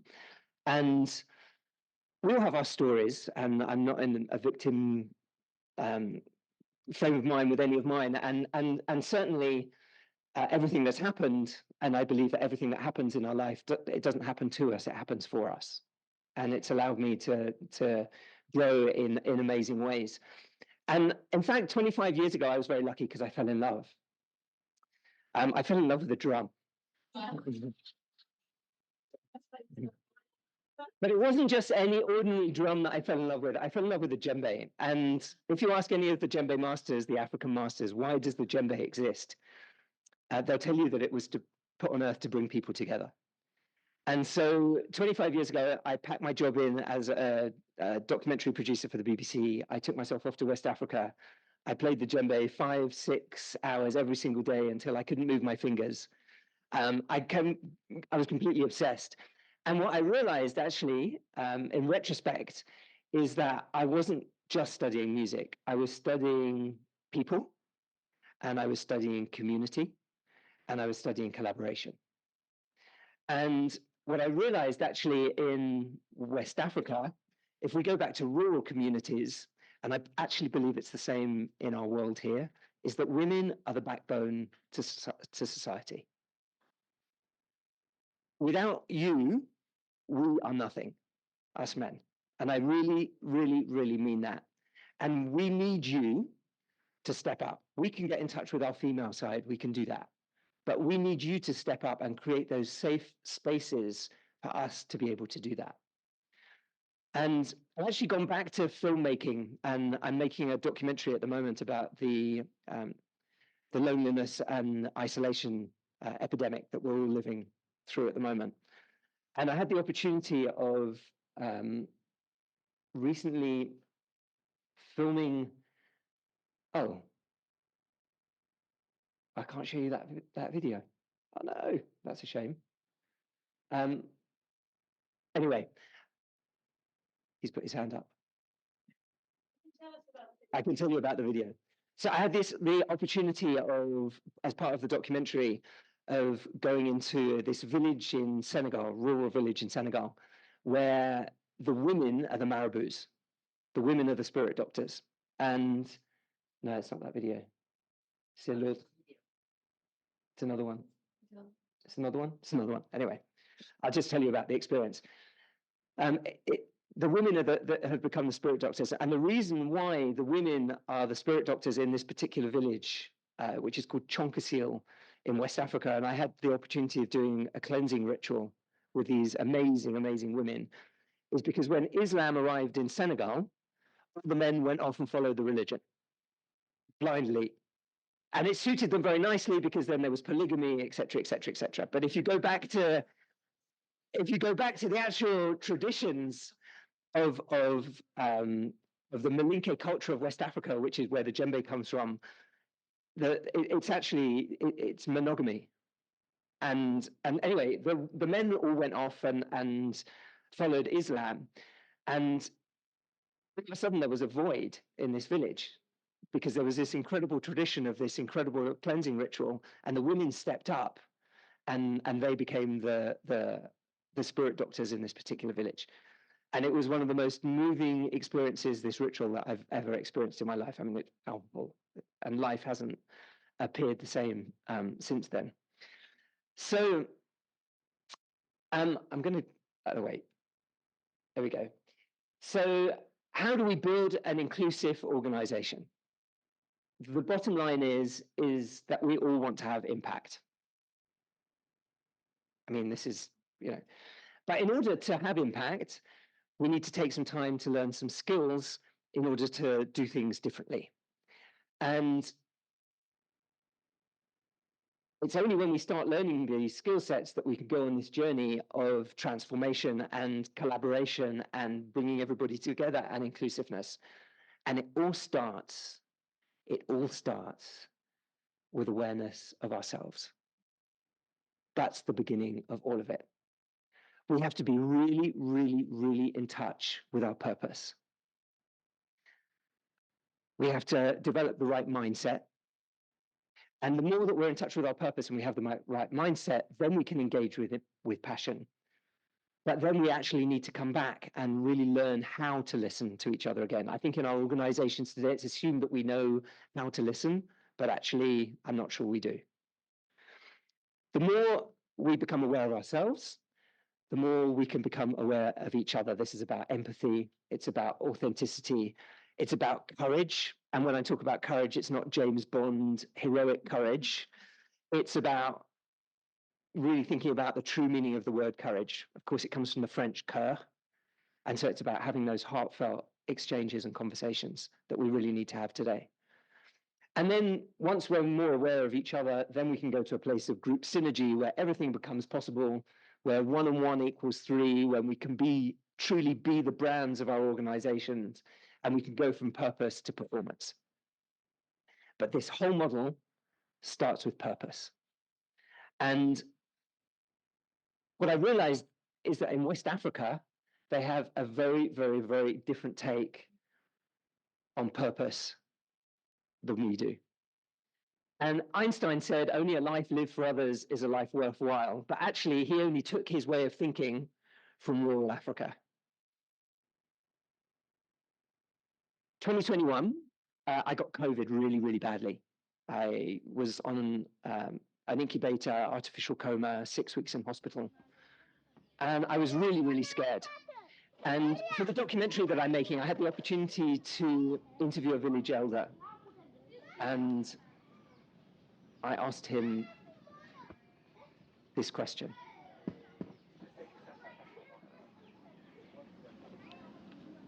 What's he afraid of? mu ne bi mu tëddee ci lalu hôpital. mu ne wallaahi dafa tiitoon. man suma àdduna du mooy tiiti ji. comme suma doomi xale yi la boobu sax yow damay xalaati loolu bala ma dee. He said that he's sometimes afraid because when he thinks about the young kids he has here, it makes him sometimes afraid because he said that when he's died today, who's going to take care of these kids? His life is not for himself. He's living for the people, for the other people, for the neighbors, for the kids he has here. The most important thing is not his life. Selfless purpose. How would the world look if we truly just gave our lives to other people? That's what it's going to take to make a change today. And so this journey into transformation, as I said, it starts with ourselves. And I'd like to invite us just to have a lived experience of this. So rather than us just filling our heads with lovely models, which we all do in our organizations every day, we need to have visceral experiences. So I'd like to invite you to stand up. And actually, what would be great, because we can just keep standing up, is just to maybe push the chairs back, and just so we've got a little bit more space. And I'm going to put the microphone down. You can hear me, right? Yeah. Okay. So let's just all just push the chairs back, and you'll need to put your cups of teas down for the moment. We're gonna. Great. And then we've got a bit of open space. Fantastic. So we're going to take our right arm out in front of us. Let's just come a little bit further forward. And with our left fist, what we're going to do is just beat down the inside of the right arm. And when we get to the shoulder, we're going to make some sound, a kind of one of those morning groan sounds. Can I hear you? Very good. Down the outside of the right arm, back up the inside of the right arm. When we get to the shoulder, we the outside. Then we're going to shake our right arm in the air. We'll take our left arm out in front of us. Our right fist, we're going to do the same thing. When we get to the shoulder, we're going to down the outside, and then back up the inside again. And when we get to the shoulder, we the outside. Then we're going to shake our left arm in the air. We're going to just take a few deep breaths, roll our shoulders back. Excellent. And so we've done the upper body. Now we could do the lower half of ourselves. So we can take our right leg out in front of us. And with our two fists, we can beat down the right leg. And we can put the right foot on the floor. We can beat the right leg. And back down again. And back up again. Then we can shake the right leg out in front of us. And then we're going to do the same thing with the left leg. Just back up again. Back down again. And back up again. And we're just going to shake out our whole weight. Very good. And in order for us to be, I would say, aware of ourselves, we have to be really in the moment. really present. So just one big clap just to see how in the moment and present we are. One clap together. Here we go. Good. Good. And whilst we're in the moment and focused and concentrated, please don't forget to breathe.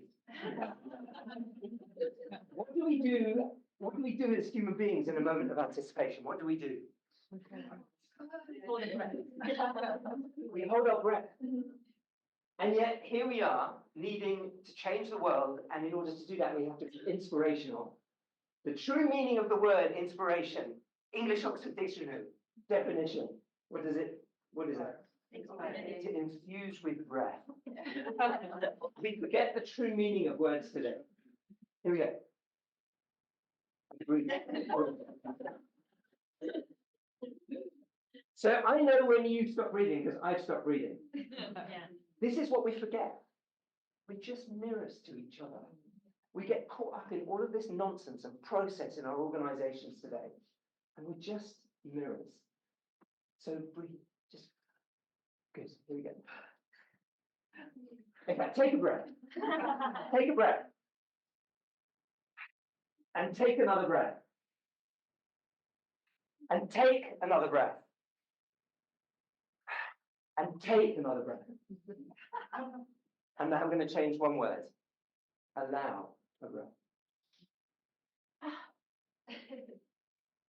So what happens in the space? Taking versus allowing. Take a breath. And now allow a breath. Silence. Silence.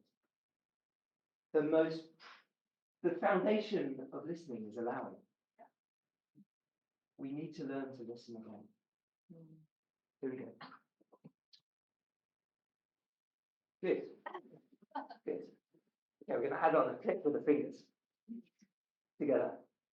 Together. Together. Good.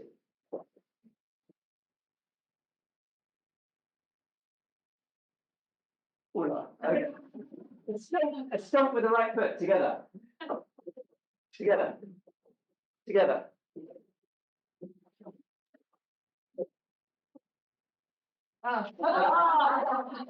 Volunteer. Do you want to volunteer? Volunteer. I can? Yes. Yes. Okay. So the invitation, thank you. The invitation is to mix up the clapping, the stomping, and the clicking, and the room is yours. You mix it up and. Okay, so I can do whatever? Yes. Thank you. My husband, he never allowed me to do whatever, so this is my time.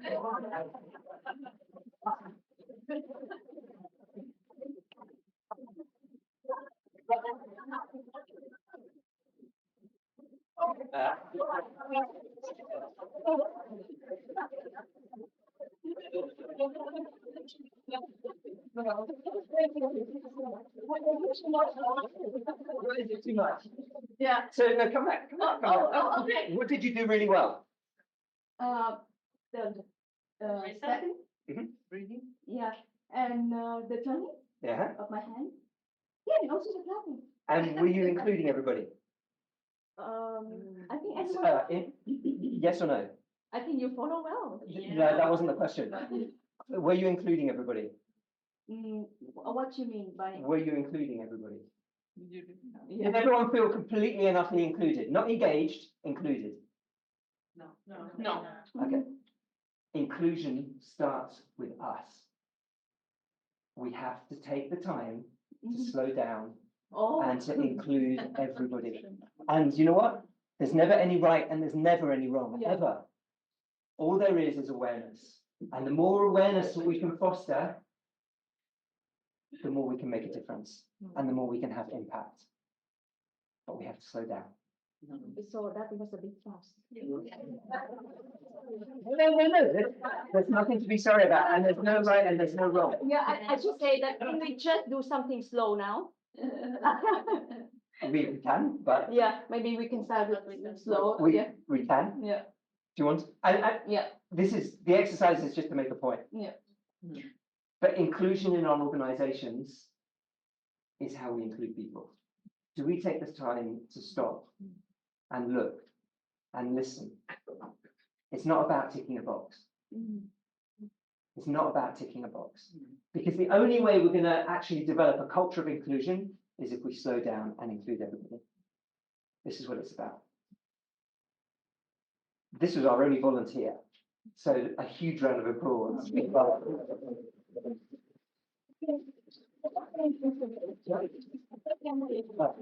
So we're really short on time, but I want to just go through one small exercise. Have I got an extra 5 minutes? Yeah. Okay. So rhythm is all about inclusion. And I'm just going to show you. Just going to show you. Just going to show you. So I could play one rhythm on its own.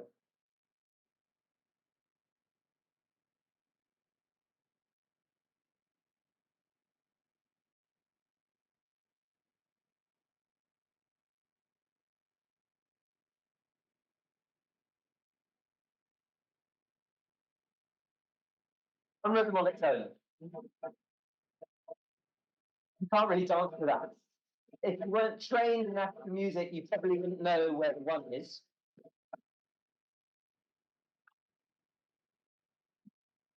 Oh, I wouldn't put up with that. And actually, it's only when there's some degree of diversity that one rhythm can come to life. Let me show you.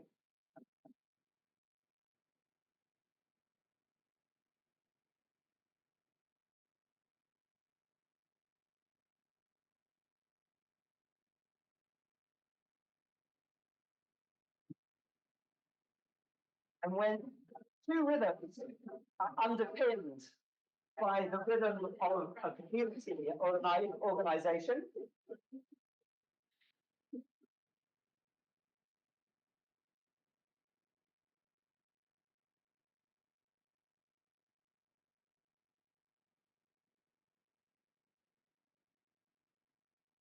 that's how rhythms build.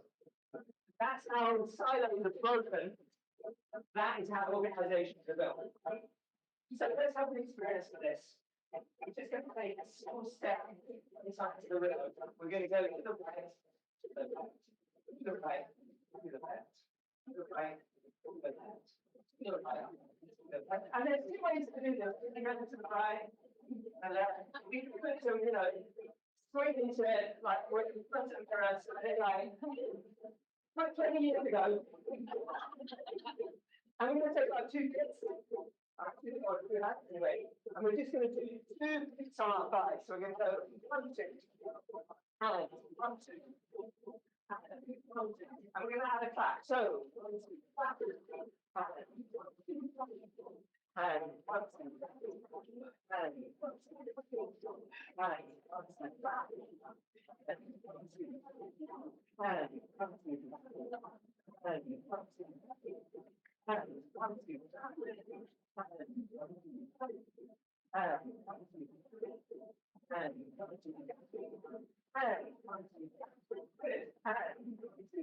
we did it twice. So 1, 2, 1, 2, 1, 2.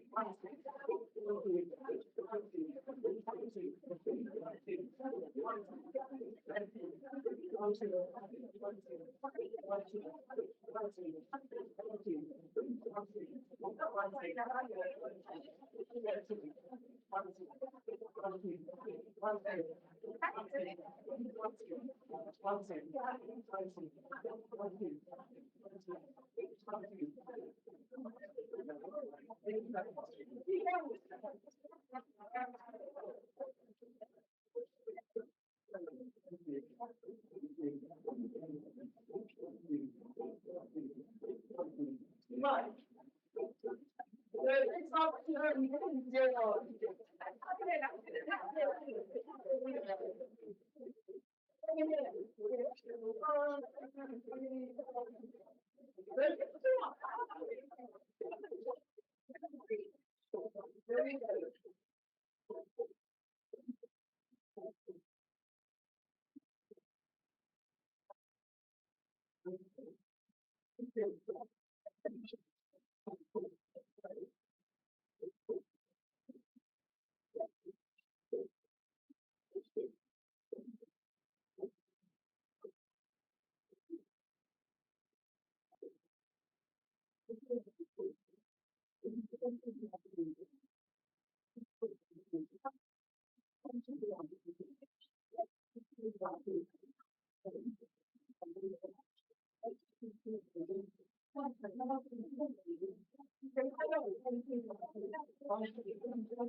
So without their contribution, we couldn't do anything else.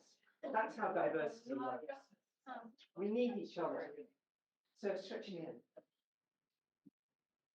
And deep breath in. And then, and again. Deep breath in. And now we're just going to take a breath. And we're going to allow a breath. And then we're going to go a step further and allow a loving breath. Allow a loving breath. And just look around the room at the huge talent in here. And we need each other. And that's where it starts from. That's where it starts from. So thank you.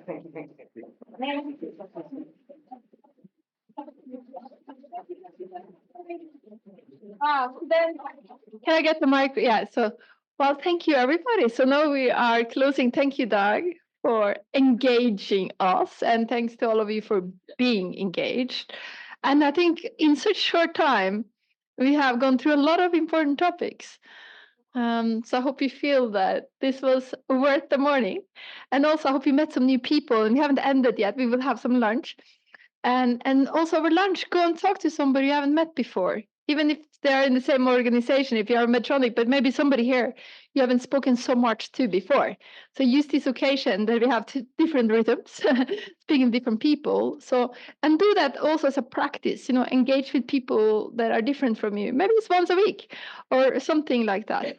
So I also think we have a closing slide. Is that right, Estella?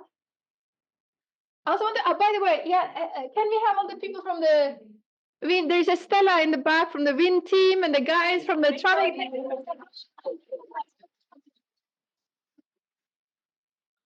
And Sarah, you're on the Win team, and anyone else from the Win team here? I don't see anyone. And from the Medtronic team. So, let's take picture of everybody, but let me look at that.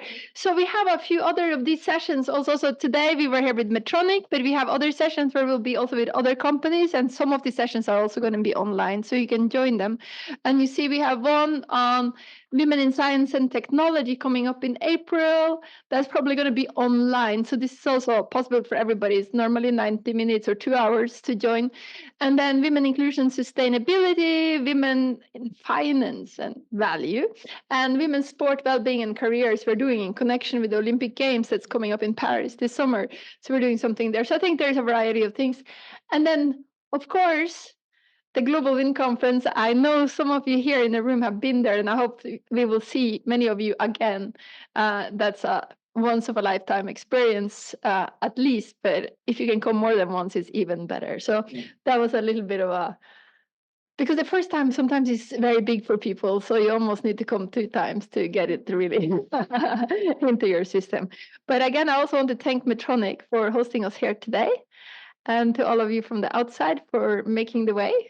And with that, let's take a picture of the group. Yeah, maybe here is good. Yeah, Kristen, just go. So please just get in. A bit more up there. Yeah, just get closer to each other.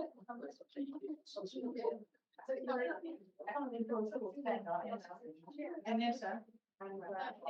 You should come up with Maria. Yeah.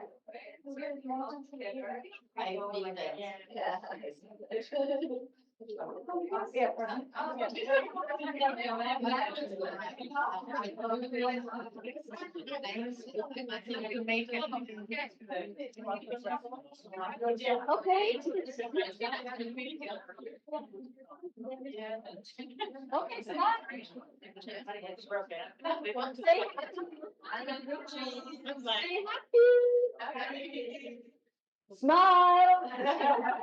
Say yeah. Yeah. Beautiful. Yeah. One. Maybe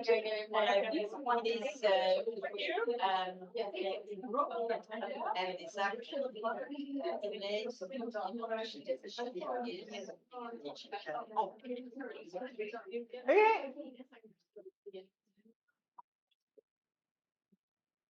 oh, just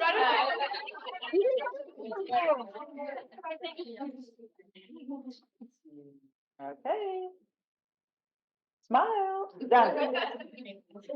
Thank you.